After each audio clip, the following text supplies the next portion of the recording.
Beaucoup de gens pensent que le pied d'un cheval est composé uniquement de cornes, que tout l'intérieur du pied, il y a de la corne.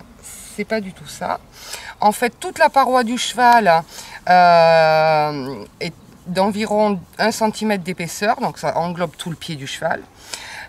Et en dessous, au niveau de la sole, ça va être une épaisseur entre 8 et 10 mm. Ensuite, à l'intérieur, qu'est-ce que l'on a? On a des tissus sanguins et un os qu'on appelle troisième phalange, qui est à peu près à ce niveau-là. Lorsqu'un cheval est paré correctement, la phalange est sur cet angle-là et tout va bien. À partir du moment où vous allez avoir un cheval qui va commencer à avoir les pieds qui poussent, cela va engendrer des contraintes sur la troisième phalange et la troisième phalange va commencer à remonter légèrement. Plus le pied du cheval va pousser et partir en s'évasant vers l'avant, plus la contrainte va être importante et la pointe de la phalange va remonter. Ceci va engendrer des contraintes en remontant sur le pâturon, sur le boulet ici, puisque les os vont être obligés de s'adapter à cette orientation de phalange. De là, ça va engendrer des soucis au niveau de son genou, va engendrer des soucis de compensation et d'adaptation sur le coude, mais aussi sur l'épaule, le garrot. Et cela va engendrer des problèmes de dos. C'est simple à expliquer pour nous. Imaginez que si vous avez les pieds longs, ça va vouloir dire que vous allez être constamment comme ça.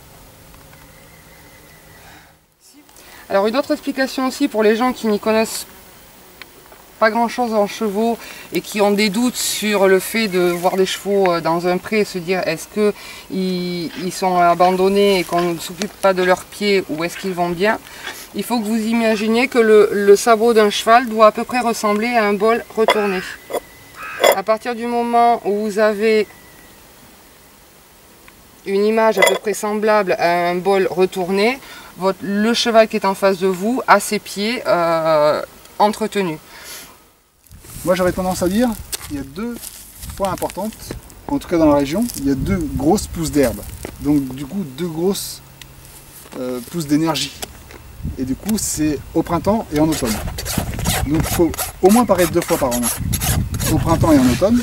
Et la troisième au milieu de l'été pour contrôler les aplombs, parce qu'il y a la pousse de la corne, mais il y a aussi l'orientation du pied qui est importante. Vous êtes témoin de cette situation, c'est une infraction.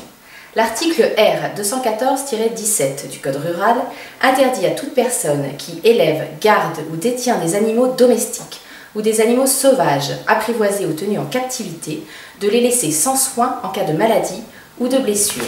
L'arrêté du 25 octobre 1982 précise quant à lui que tout animal qui paraît malade ou blessé doit être convenablement soigné sans délai. Et, si son état le justifie, un vétérinaire doit être consulté dès que possible. Il s'agit d'une contravention de 4e classe sur le fondement de l'article R 215-4 du Code rural et il y a possibilité en plus que l'animal soit remis à une œuvre de protection animale.